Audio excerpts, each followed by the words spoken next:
최근에 나온 책 중에서 이 속도의 깊이라는 그 제목의 책이 있습니다. 그 책에서 주장하는 포인트가 뭐냐 하면은 이 인간의 정신세계가 이 내적인 측면과 또 외적인 측면으로 그렇게 나눌 수 있는데, 이 디지털 세계를 살고 있는 현대인들은 이 외적인 측면으로만 기운다는 것입니다. 다시 말해서 현대인들이 무슨 인터넷이다 스마트폰이다 그래서 끊임없이 그 외적인 측면으로만 소통이 이루어지고 외부 세계와의 끊임없는 소통이 이루어지다가 보니까 이제 상대적으로 이 내면 세계의 그 중요성을 잃어버리고 있다는 겁니다. 예를 들면은 시간을 들고 천천히 느끼고 또 깊이 생각하는 내면의 깊이가 우리 현대인들에게 많이 결핍이 되어 있다는 겁니다. 그러다 보니 그 책 소제목에 이런 게 있는데요. 참을 수 없는 디지털의 분주함. 끊임없이 바깥 세상과 촘촘히 연결되고 소통하는 일을 너무나 많이 분주하게 이루어다 보니까 이제는 자기 내면 세계를 돌아볼 마음의 여유를 잃어버렸다. 이것이 이제 그 책에서 주장하는 내용입니다. 그래서 때로는 과감하게 이제 스마트폰을 꺼버리고 핸드폰을 끊어버리고 그러면서 깊이 자기를 성찰하는 그런 시간을 가져야 된다. 뭐 이런 것들을 주장하는 책입니다. 저는 그 책을 읽으면서 시편 1편 말씀이 생각났습니다. 예전에 특세 때 이 말씀을 같이 나눈 기억이 있습니다만은 이 시편 1편에 보면은 이제 두 구도로 나누어집니다. 하나는 복 있는 사람은 이렇게 되는 복 있는 사람의 한 구도가 있고, 여기에 대조되는 악인으로 표현되는 또 다른 한 구도가 있습니다. 그런데 가만히 보니까 이 시편 1편에 나오는 이 복 있는 사람은 굉장히 정적인 사람으로 묘사가 됩니다. 1절을 한번 보시겠습니까? 시편 1편 1절입니다. 복 있는 사람은 악인들의 꾀를 따르지 아니하며 죄인들의 길에 서지 아니하며 오만한 자들의 자리에 앉지 아니하고 이것도 하지 않고 저것도 하지 않고 또 이것도 하지 않는 그런 동적인 것들을 전부 다 거절하고는 2절에 가서는 이렇게 묘사합니다. 오직 여호와의 율법을 즐거워하여 그의 율법을 주야로 묵상하는 도다. 이게 얼마나 정적입니까? 움직임이 없습니다. 그런데 여기에 반해서 4절에 묘사되는 악인의 모습은 굉장히 동적입니다. 악인은 어떻게 묘사합니까? 4절을 보십시오. 악인들은 그렇지 아니하며 오직 바람에 나는 겨와 같도다. 여러분, 이 바람에 나는 겨를 한번 상상해 보십시오. 얼마나 역동적입니까? 그때그때 상황에 따라 민첩하게 움직이는 거, 이게 바람에 나는 겨입니다. 여러분, 이 두 모습 중에서 어느 쪽이 더 매력적입니까? 현대인들에게 있어서는 바람에 나는 겨, 굉장히 역동적입니다. 시류에 민첩합니다. 이게 오늘 우리들에게 얼마나 이게 잘 들어맞는 그런 역동적인 삶이냐는 겁니다. 옛날에 그 CF 광고에서 그게 그때 커피 광고였는지 이런 그 카피라이트 들어보셨을 거예요. 사랑은 움직이는 거야. 이거 바람핀 여자가 그 이제 남자한테 결별을 선언하면서 한 이야기에 사랑은 움직이는 거야. 그 한마디 우리 모두가 다 감동하고 동의하지 않았습니까? 맞아. 사랑은 움직이는 거지. 이게 가정으로 흘러 들어가가지고 이 세상에 어떻게 내가 결혼했다고 해서 한 여자만 사랑하고 죽을 때까지 살겠느냐. 그러면서 그냥 부인 말고도 또 사랑하는 여자 한둘 쯤은 있어야지. 또 남편 말고도 사랑하는 애인 한둘은 있어야지. 사랑은 움직인다는데 이게 오늘 우리의 모습 아닙니까? 그러다가 보니까 시냇가에 심은 나무처럼 그 구닥다리처럼 이거 뭐 움직임도 없고 그냥 어제도 그 모습 오늘도 그 모습, 이 매력이 별로 없습니다. 우리 시대에. 사실 교회 성장하는 것도 가만히 보면은요, 그냥 그 목사가 끊임없이 자기 이름을 어떻게 알려보겠다고 혈안이 되어 있고 교회 돈을 가지고 막 맨날 광고하고 뭐 신문 내고 무슨 연합회 장 이런 거 좋아하고 그런 교회는 한결같이 성장합니다. 거기에 반해가지고 그냥 우직하게 자기 맡으신 자리에 별로 많지도 않은 숫자 성도들을 데리고 우직하게 목회하면 사람이 모이지를 않습니다. 오늘 우리 시대에 이게 트렌드라는 게 그렇습니다. 그런데 여러분, 여기 나오는 이 바람의 겨가 이렇게 역동적이고 활발하게 움직이는데 본문을 가만히 보니까 이 바람에 나는 겨에서 문제가 하나 발견이 되는데요. 그게 뭐냐 하니까 상황에 따라 뭔가 분주하게 움직이고 있는 것 같기는 한데 일관된 방향이 없습니다. 겉으로 보기에 굉장히 역동적인 것 같지만 어떤 중심을 가지고 일정한 축을 가지고 목표를 향해 나가는 게 아니고 이리로 갔다가 저리로 갔다가 향방 없이 분주하기만 하니까 제자리만 돌고 있는 겁니다. 여기에 반해 시냇가에 심은 나무를 보십시오. 3절에 보니까 그는 시냇가에 심은 나무가 철을 따라 열매를 맺으며 그 잎사귀가 마르지 아니한 같으니, 겉보기에는 시냇가에 심은 나무는 매력도 없고 세상 변화에 둔감한 것 같고 민첩함이 없어서 답답한 것 같은데, 그런데 여러분, 이 바람에 나는 겨하고 시냇가에 심은 나무가 결정적으로 그 진가를 드러내는 때가 언젠지 아십니까? 미풍이 불 때는 바람에 나는 겨가 훨씬 매력적이에요. 상황에 따라 잘 움직여요. 그러나 바람이 조금만 세게 불면, 광풍이 불어닥칠 때 바람에 나는 겨는 흔적도 없이 소멸해버립니다.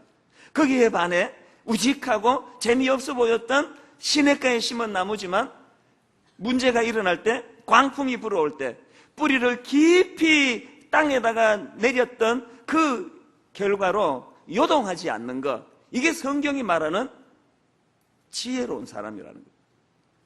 오늘 여러분, 우리들의 모습을 한번 가만히 보십시오. 우리 부모들이 아이들에게서 보여줘야 될 모습이 뭡니까? 우리 부모가 그냥 바람에 나는 겨와 같이 그렇게 이리 흔들리고 저렇게 흔들리면은 자녀들에게 일관된 교육이 되지 않습니다. 좀 은혜 받고 나면은 교회 가야지 주일날. 그 주일 학교를 빠지면 안 된다 그랬다가 시험 기간이 다가오면은 지난주 한 말 취소다. 학원 가야 된다. 좋은 대학 가야지. 이게 방향도 없고 목적도 없고 이렇게 저렇게 바람에 나는 겨와 같이 그렇게 신앙 생활을 지도하고 또 아이들을 가르치면 안 된다는 거예요. 교회 지도자도 마찬가지입니다. 저는 우리 교회 목사님들한테 간혹 그런 이야기를 합니다. 목사의 목사됨이 뭐냐? 그냥 쓸데없는 별로 내세우지 않아도 되는 때에 막 목사라는 권위를 세우고 목소리 깔고 막 팔자걸음 걷고 그 나이도 30을밖에 되지 않은 그 젊은 사람들이 어른 앞에서 그냥 목사랍시고 어른 행세하고, 그게 목사의 목사됨이 아니라는 거예요. 어떤 면에서는 평상시에는 인기도 없어야 돼요. 어떨 때는 그냥 우리 목사는 구닥다리 같고 말이지 매력도 없고 그래가지고 핀잔이나 받는데, 그런데 그 젊은 목사가 말입니다, 그 성도가 어떤 요동되는 일을 만나고 광풍을 만날 때 그 젊은 목사가 우직하게 뿌리를 내린 시냇가에 심은 나무처럼 방향을 잡아줄 수 있는, 거기서 목사의 목사됨이 드러난다고 저는 생각합니다. 그 담임 목사도 마찬가지예요. 평소에 쓸데없이 담임 목사가 너무 많이 부각되는 건 옳지 않습니다. 무슨 모든 설교를 혼자 다 하고 그 목회는 그냥 자기 혼자 하는 것처럼 그렇게 하는 게 담임 목사의 모습이 아니에요. 있는 듯 없는 듯 평소에는 머릿속에 담겨지지도 않는데, 그런데 교회가 어떤 위기를 만나고 교회가 어떤 외부의 광풍을 만나가지고 흔들거릴 때 그때 담임 목사가 우직하게 시냇가에 심은 나무처럼 울타리를 쳐줌으로 교회가 요동하지 않도록 하는 역할, 이게 담임 목사가 할 일이라고 저는 생각합니다. 우리 가장들도 마찬가지 아닙니까? 자녀들에게 우리가 정말 심어줘야 되는 것은, 이 녀석들이 그냥 평소에는 우리 아빠는 그냥 보수적이고 우리 아빠는 그냥 재밌는 어느 부모처럼 재밌지도 않고 그렇다고 그렇게 원망하고 불평하는데, 어느 날 이 아이들이 살아가다가 위기를 만나고 인생에 큰 어려움을 당할 때 그때 아빠가 시냇가에 심은 나무처럼 요동하지 않는 중심으로 그를 거두어주는 이게 부모가 할 일이라고 저는 생각합니다. 오늘 교회가 요거도 먹는 많은 이유 중에 결정적인 것은 우리의 신앙생활이 바람에 나는 겨와 같은 신앙생활 아니냐는 거예요. 시류를 따라가지고 유익을 따라다니고 내 부자 되고 내 잘 살고 내 건강 뭐 하면은 은혜를 복을 더 받을까 민첩하게 움직이는 것 같은데, 여러분 이 나라에 우리 수많은 성도님들이 곳곳에서 깊이 뿌리를 내리는 것처럼 중심을 잡고 나라를 위해 기도하는 이런 그리스도인들이 많이 배출될 때에 이제 우리 개신교는 민족 앞에 이름을 드러낼 수 있는 그런 신앙이 될 줄로 믿습니다. 이게 시냇가에 심은 나무예요. 저는 이런 맥락에서 오늘 본문 말씀이 참 중요하다고 생각합니다. 여러분 지난 주일 우리가 살펴보지 않았습니까? 자격이 없는데 여전히 미숙한데 선행해서 우리를 너는 빛이다, 더 이상 어둠이 아니다 선언해 주시는 은혜를 누렸습니다. 이걸 신학 용어로 칭의라 그럽니다. 칭의. 사실은 의롭지 않은데 사실은 빛이라 말하기는 턱없이 부족한데 주님이 의롭다 인정해 주시는 거예요. 빛이라 인정해 주시는 거예요. 이런 은혜를 받은 우리가 어떻게 살아야 되느냐? 그 은혜에 감격해서 참 주님 앞에 우리의 삶을 노력하는 것, 그게 칭의에 대한 은혜에 대한 성화의 보답이라고 이야기합니다. 그게 오늘 본문이에요.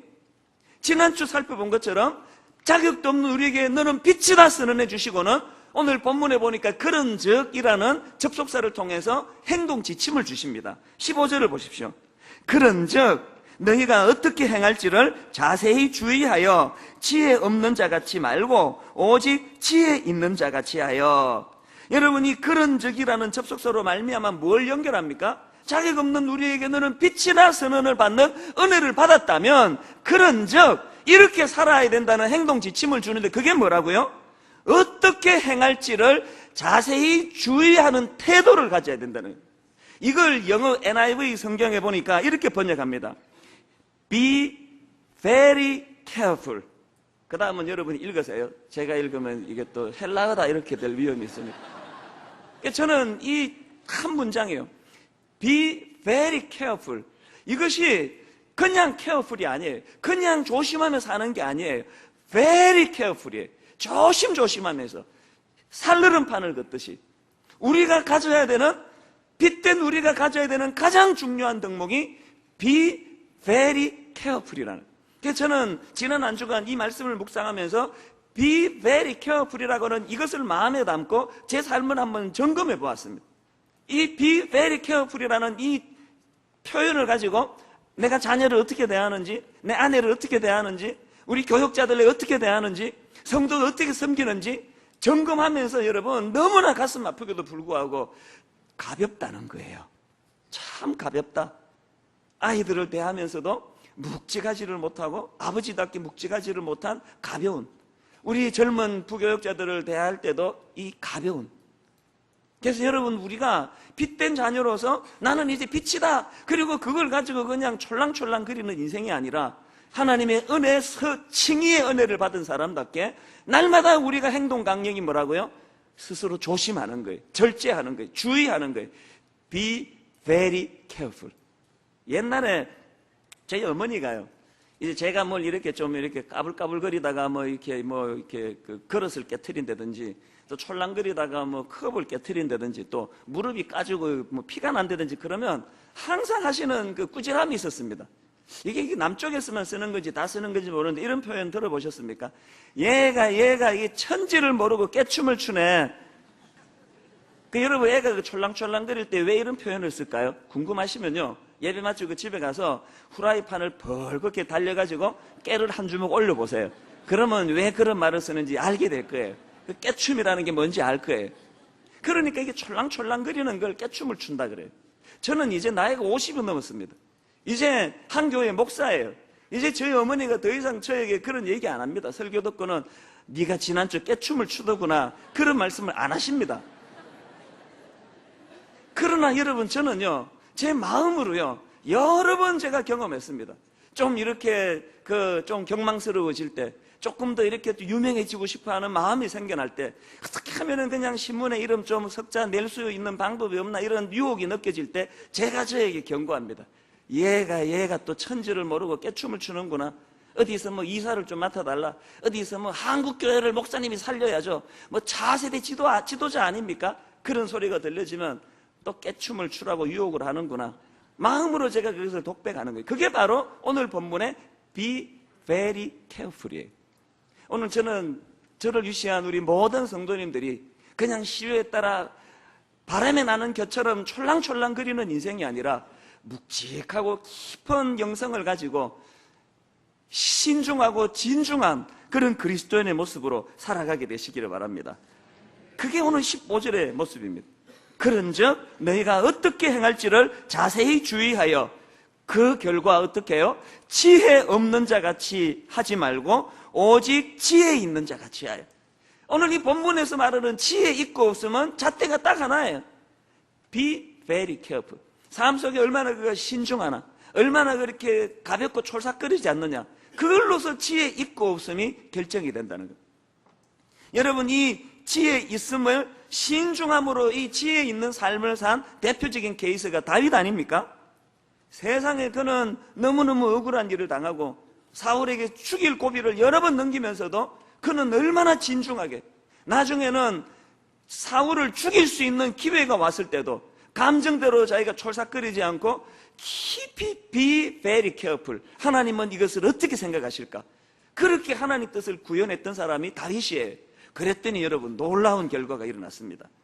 사무엘상 18장 15절에 보니까 사울은 다윗이 크게 어떻게 함으로 지혜롭게 행함을 보고 그를 두려워하였으나, 지금 손에 칼은 사울이 쥐고 있는데, 죽이려고 달려드는 것은 사울인데, 권력을 갖고 있는 것은 사울인데, 도망다니는 것은, 힘이 없는 것은 다윗인데, 누가 누구를 두려워한다고요? 다윗이 사울을 두려워하는 게 아니라 사울이 다윗을 두려워하더라는 거예요. 이게 우리의 모습이어야 돼요. 우리가 세상에 총칼을 손에 쥐려고 몸부림치는 게 아니라 아무것도 가진 게 없지만 하나님의 be very careful의 이 신중함을 가지고 나아갈 때 그 지혜 가진 자가 세상이 그를 두려워한다는 거예요. 이게 어떻게 가능한가 보니까 바로 앞구절 14절입니다. 다윗이 그의 모든 일을 지혜롭게 행하니라. 그 다음에 여호와께서 그와 함께 계시니라. 오늘 여러분, 우리가 더 신중하고 더 시냇가에 심은 나무처럼 바람에 나는 겨처럼 촐랑거리지 아니하고 하나님의 뜻을 구할 때 하나님의 영성이 우리에게 더 씌워질 줄로 믿습니다. 그런가 하면 오늘 본문에서 얻을 수 있는 교훈이 하나 더 있는데요, 이렇게 신중해서 얻을 수 있는 지혜가 있다면 그 지혜를 삶 속에서 어디에다 이 지혜를 사용해야 되는가, 본문은 두 가지로 그것을 적용해서 말씀해 주십니다. 첫째로요, 그 지혜가 어디에 필요하다고요? 시간 사용에 이 지혜가 필요하다는 겁니다. 16절에 세월을 아끼라 때가 악하니라. 또 시편 90편 12절에도 보니까 우리에게 우리날 계수함을 가르치사 지혜로운 마음을 얻게 하소서. 시간 사용과 이 지혜의 상관관계를 말해주는 겁니다. 여러분, 우리가 잘 아는 탕자의 비유의 둘째 아들 아시죠? 그 못된 자식이 아버지가 돌아가시지도 않았는데 아버지에게 유산을 달라 그래서 창기와 노란하고 허랑방탕해서 다 써버린 그 나쁜 놈이에요. 그래서 우리는 둘째 아들 그러면 그 아버지의 재산을 허랑방탕한 창기와 노란한 그런 탕자라고 이야기하는데, 여러분 본문을 깊이 묵상해 보면은요, 탕자의 비유에서 아버지 마음을 진짜 아프게 한 것은 재산 허비가 아니에요. 뭘 보고 합니까? 그 아버지가 얼마나 부유하신지, 그 둘째 아들이 그렇게 허랑방탕하고도요, 아버지의 부유함이 조금도 줄지 않았습니다. 나중에 그 송아지를 잡고 가락지를 끼워주면서 잔치를 배설하는 거 보세요. 이거 우리에게 적용해 보자고요. 우리가 무슨 바람을 피고 그냥 돈을 어디다가 빠짐고 가서 돈을 다 날리고 무슨 뭐 이렇게 가지고 쓸데없이 돈을 다 허랑방탕한 그것도 나쁜 거지만, 정말로 나쁜 게 뭔지 아십니까? 이 둘째 아들이 탕자일 수밖에 없는 것은 부모의 재산을 탕진한 그것이 아니라 아버지 입장에서 제일 가슴 아픈 것은 시간을 낭비한 거, 시간을 허비한 거. 네가 허비한 돈은 얼마든지 내가 대신 메꾸어 줄 수 있지만 한 번뿐인 너의 젊음은 내가 대신해 줄 수 없다는 거예요. 오늘 우리가 알아야 돼요. 뭐 말만 하면은 뭐 내가 뭐 바람을 펴, 내가 뭐 돈을 낭비해, 내가 술을 마셔, 뭐 여자 지르래. 아니, 내가 하는 게 아니고, 여러분 그거는요, 정말 그건 유치한 이야기 아닙니까? 그걸 뭐 자랑이라고 맨날 할 수 있습니까? 우리가 바람 안 피고 무슨 허랑방탕한 애들 돈 쓰고 그냥 막 술집에 가서 몇백만 원씩 팁 쓰는 거, 그게 타락한 일이지만요, 그것보다 더 무서운 그리스도인들의 타락은 시간을 도둑질하는 거, 시간을 낭비하는 거, 시간을 관리하지 못하는 거예요. 오늘 우리가 그냥 맨날 뭐 바람은 안 피지만 돈은 낭비 안 하지만 집에 가가지고 맨날 무슨 영화나 빌려보고 비디오나 빌려보고 밤 2시, 3시까지 무슨 무협지 소설이나 보고 있으면 그것은 창기와 노란하는 허랑방탕한 것과 똑같은 짓이에요. 아니요, 더 나쁜 짓이에요. 하나님 나라의 물질은 무궁무진하게 주님이 공급해 주지만 한 번뿐인 우리 인생의 시간은 공급할 길이 없기 때문에 그렇습니다. 삶을 허비하지 말라라는 책이 있습니다. 이게 존 파이퍼라는 분이 쓰셨는데요. 그 책에 보면은요, 조나단 에드워즈에 대한 이야기가 나오는데 큰 감동을 받았습니다. 이분이 벌써 20대에 자기가 하나님의 영광을 위하여 이런 삶을 살리라 그러면서 메모를 해나가기 시작하는데 그게 수십 가지예요. 그 책에서는요, 그 중에서 이 시간과 관련된 결단만 쭉 열거해 주는데 한번 들어보시기 바랍니다. 결심 5. 절대로 한순간도 낭비하지 않겠으며 최대한 유익하게 활용하겠다. 결심 6. 살아있는 동안 온 힘을 다해 살겠다. 결심 17. 죽는 순간에 그렇게 살았으면 좋았을 텐데 라고 바라게 될 그대로 살겠다. 결심 22. 내가 다음 세상에서 누릴 행복을 최대한 쌓기 위해 내가 생각하거나 노력할 수 있는 모든 방법으로 나의 모든 힘과 능력과 활력과 열의와 완력까지 다하겠다. 전부 시간과 관련된 결단 아닙니까? 뭐라고 말합니까? 내가 죽는 순간에 가슴을 치면서 내가 그렇게 살았으면 좋을 뻔했다라고 하는 그런 삶을 자기가 살겠다. 20대 때 결심한 거예요. 지난주에 어떤 어르신이 한 분 저를 찾아오셨어요. 당신을 소개하시는데 은퇴하신 목사님이시래요. 우리 교회에 간혹 은퇴하신 목사님들이 우리 교회에 출석을 하세요. 이 목사님께서 저를 찾아오셔서 무슨 말씀을 하시는가 하니까요, 목사님, 제가 이제 사역이 다 끝나고 은퇴하고 나니까 부족한 것이 너무 좋대요. 너무 좋으시대요. 너무 기쁘시대요. 그러면서 이 어른이 하시는 말씀이, 그런데 이 목사님, 이 한 가지 때문에 내가 견딜 수 없습니다. 다른 모든 것이 너무 좋은데 너무 기쁜데 이 한 가지 때문에 내가 견딜 수 없습니다. 여러분, 그게 뭘 것 같으세요? 이 은퇴하신 어른이 모든 게 다 기쁘고 만족한데 이 한 가지 때문에 견딜 수 없대요. 괴로우시대요. 그게 뭘 것 같아요? 이 목사님 하시는 말씀이에요. 목사님, 설교 가고 싶어서 못 견디겠습니다. 목사님, 내가 은퇴하고 나니까 너무너무 설교 가고 싶어요. 그래서 제가 보니까 이찬수 목사님은 전국적으로 여기저기 그 교단을 초월해서 다니시는 것 같은데, 어디 다니시다가 혹여라도 제가 말씀 전할 수 있는 어떤 그런 기관이나 이런 게 나타나면은 목사님, 저에게 꼭 말씀 전해 주세요. 부탁을 드립니다. 그분 가시고요, 마음이 아리더라고요. 왜 마음이 아리는지 아세요? 그분의 그 절규가 10몇 년, 20년 지나면 제 모습이기 때문에 그래요. 제가 걸어가야 될 그 길이에요. 제가 목말라야 될 그 목마름이에요. 그러고 났더니 평소에 제가 일이 좀 힘들 때마다 되뇌어지던 찬양이 하나 이렇게 생각이 나더라고요. 어두운 밤 쉬되리니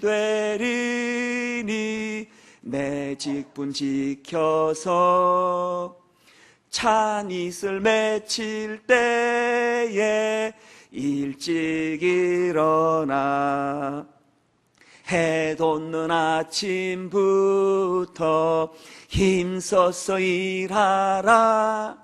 왜 이래야 되는지 아세요? 마지막 결론, 일할 수 없는 밤이 속히 오리라. 불현듯 저도 그 목사님처럼 설교하고 싶어서 마음이 힘든 때가 속히 오게 될 텐데, 내가 일할 수 있는 기회가 있을 때. 그래서 저는요, 그 노래가 흥얼거려지는데 그 목사님 가시고 나서요, 작년에 무리를 일으켜가지고 교회를 사임하신 어떤 분 모습이 떠오르더라고요. 제가 보니까요, 그분들이 무슨 자기의 죄의 결과로 감옥살이 안 해도요, 이미 형벌을 받겠더라고요. 얼마나 설교하고 싶겠냐고요. 주일만 되면 얼마나 설교하고 싶겠냐고요. 그러고 나니까 제 마음이 뜨거워지는 거예요. 오후까지 설교하는 게 힘들다고, 불평하고, 뭐 체력이 딸린다고 이런 이야기하면 안 되겠다. 오늘 힘 주시고 5번이나 설교할 수 있도록 기회 주셨다면 일할 수 없는 밤이 속히 올 텐데, 이걸 깨닫는 게 그게 지혜라는 거예요. 저는 여러분들이 물질도 낭비하면 안 됩니다.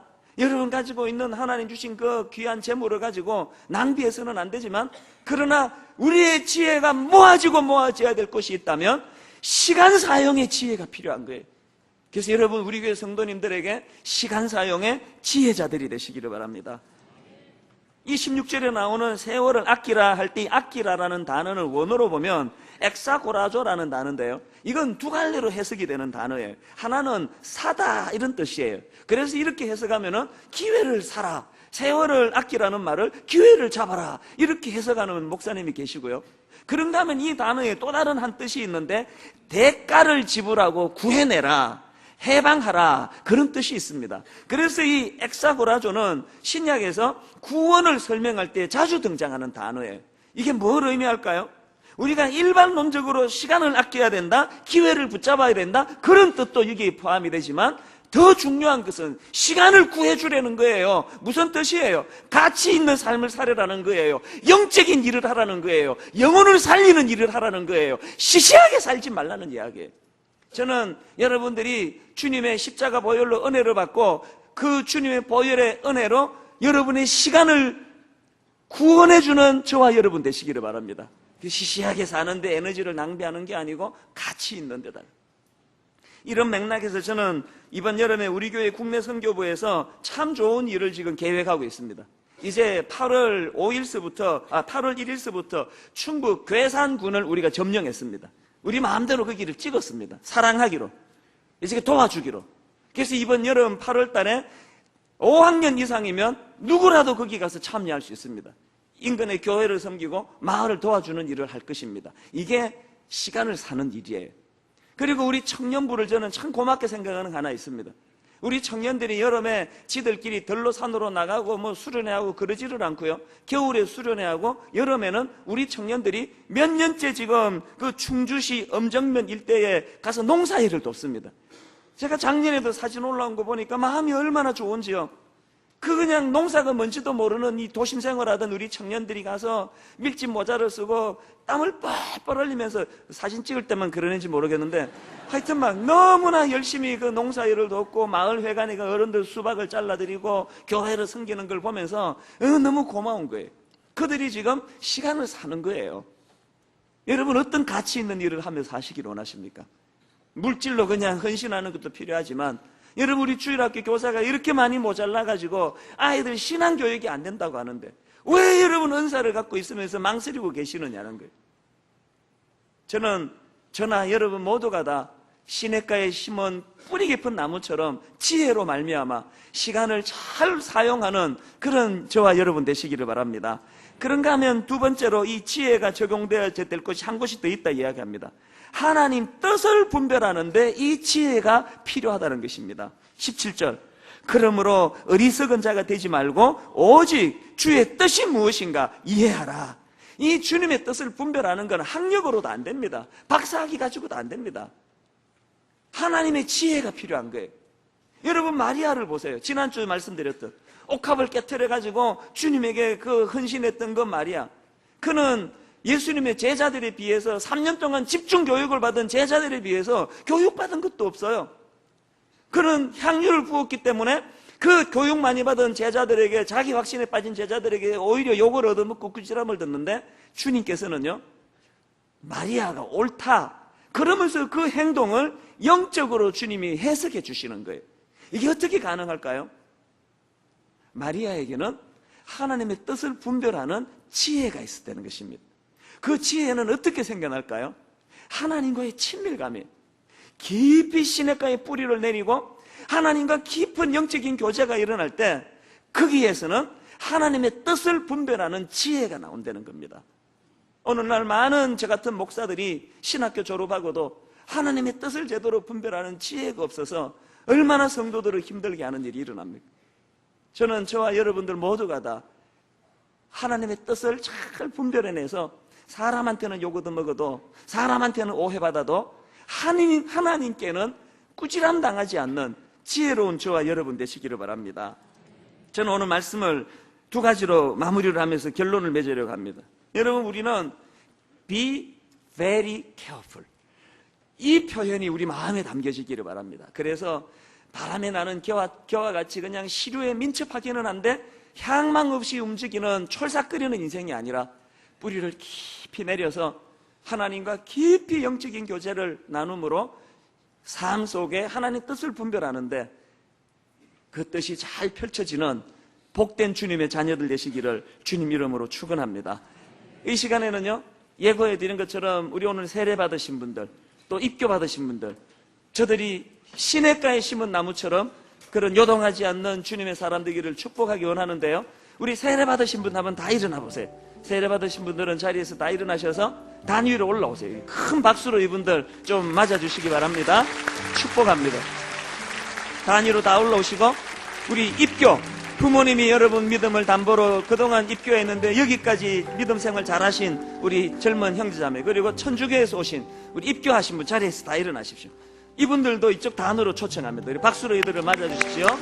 주님 이름으로 축복합니다. 다 단위로 올라오십시오. 여러분 이 찬양하시죠? 우리는 주의 움직이는 교회.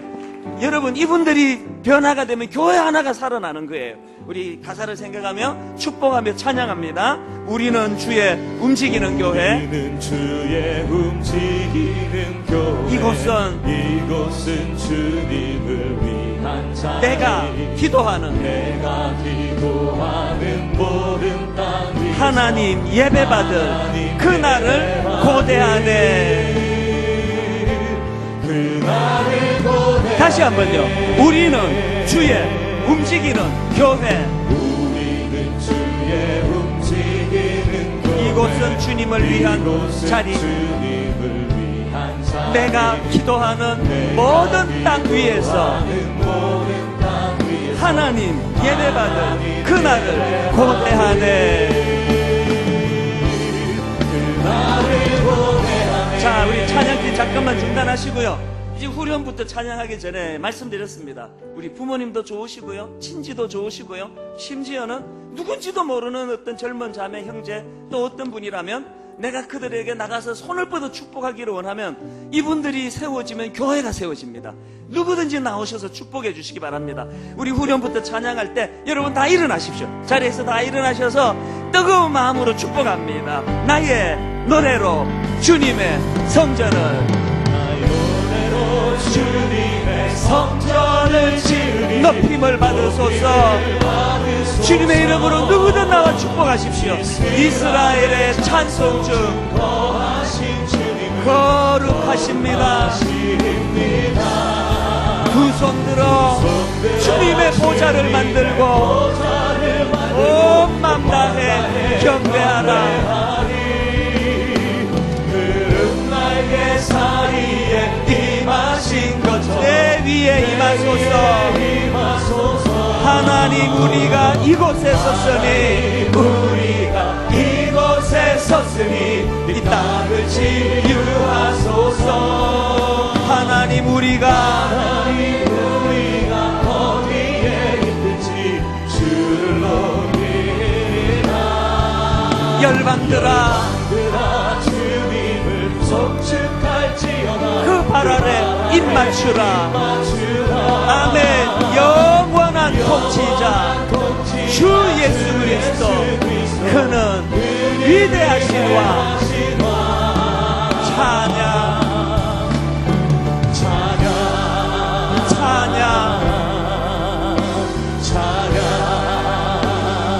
여러분 더 나오세요. 이 시간 몸에 손을 얹고요. 하나님 우리 젊은 형제 젊은 자매, 나이가 들어 세례를 받으시는, 오래 세상에서 방황하다가 늦게 세례 받으시는 우리 형제 자매 누구든 좋습니다. 우리 몸에 손을 얹고 축복하면서 우리 합심해서 하나님 앞에 같이 축복하며 기도하기 원합니다. 같이 기도하시겠습니다. 살아계신 하나님 아버지, 오늘 세례 받은 우리 귀한 형제 자매 주의 이름으로 축복합니다. 성령이 들과 같이 이곳에 주셔서 하나님의 구원하시는 우리가 찬양하며 우리가 예배하는 이곳에만 보며 손을 얹고 주님 축복하며 기도하기를 원합니다. 이곳에 있는 형제 자매들에게 살아계신 하나님을 내가 찬양하며 구워지게 하여 주시옵소서. 하나님 저들의 삶 가운데 아버지여 삶 속에 풍성한 열매가 맺어지도록 주님 인도하여 주시옵소서. 하나님 저들의 삶 가운데 날마다 하나님 아버지 여동하지 않는 시냇가에 심은 나무와 같은 은혜를 허락하여 주시옵소서. 축복하며 나아가기를 원합니다. 하나님 아버지 인도하여 주시기 원합니다. 하나님 아버지 우리 제자들 될 수 있도록 도와주시옵소서. 여러분 계속 기도하실 분 계속 기도하시고, 우리 찬양하며 다시 한번 축복할 때 나의 노래로 주님의 성전을 지으리 함께 축복하며 나갑니다. 주님 주님의 성전을 지으리 힘을 받으소서. 이스라엘의 찬송주 이스라엘의 찬송주 거하신 주님을 거룩하십니다. 두 손 들어 주님의 보좌를 만들고 온망 다해 경배하리 그룹 날개 사이에 임하신 것처럼 내 위에 임하소서. 우리 옆에 계시는 분 서로 손을 뻗어 축복하십시오. 하나님, 우리가 이곳에 섰으니 이 땅을 치유하소서. 하나님, 우리가 주를 높이리라. 여러분 모두를 축복합니다. 열방들아, 주님은 송축할지어다. 그 발 아래 입 맞추라. 영원한 통치자 주 예수 그리스도, 그는 위대하시노라.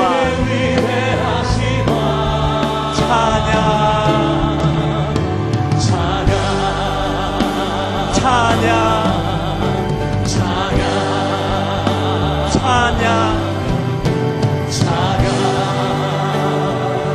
오늘 이들을 진심으로 축복하면서 이 시간 주님 앞에 올려드립니다. 주님 이름으로 축복합니다. 주님 이름으로 축복합니다. 이제 자리로 들어가실 동안에 우리 어른들, 우리 부모님들이요, 저들이 악한 이 세상을 살아가는데 지혜자가 될 수 있도록, 그래서 시냇가에 깊이 뿌리 내린 하나님의 자녀들 되도록 축복하며 기도해 주시기 바랍니다. 이제 다 일어나셔서 찬송가 330장입니다. 가사를 생각하시면서 같이 찬양합니다. 어두운 밤 쉬되리니 내 친구 지켜서 찬기설 맺힐 때에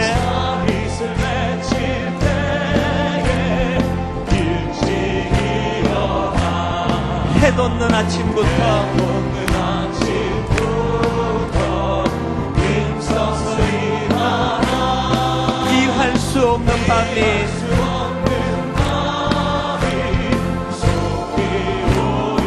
어두운 밤 쉬되리니 내 친구 지켜서 일할 때 일하면서 놀지 마라 낮에는 수고하라 쉴 때도 했네 기억하세요. 일할 수 없는 밤이 속히 오리라. 어두운 밤 쉬되리 3절합니다. 어두운 밤 쉬되리 내 직분 지켜서 지는 해 긴 볕에 힘써 임하고 그 빛이 나하여 어둡게 되어도 할 수만 있는 대로 힘써 일하라.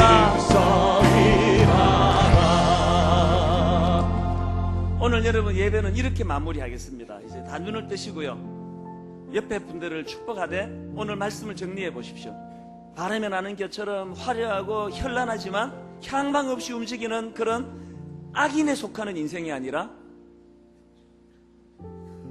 묵직하게 깊이 한 곳에 뿌리를 내려서 현란하고 화려한 것은 없지만 가정의 위기가 찾아올 때, 교회의 위기가 올 때 그것을 버텨내는 버팀목 같은 인생, 그런 자들이 누리는 지혜를 가지고 이번 한 주간을 살아가도록 권면하는데, 이걸 다 알아 그러면 못 외우시니까요, 끝에 것만 가지고 지혜로운 한 주간 되시기를 바랍니다. 옆에 분에게 축복하십시오. 지혜로운 한 주간 되십시오. 지혜로운 한 주간 되십시오. 지혜로운 한 주간 되십시오.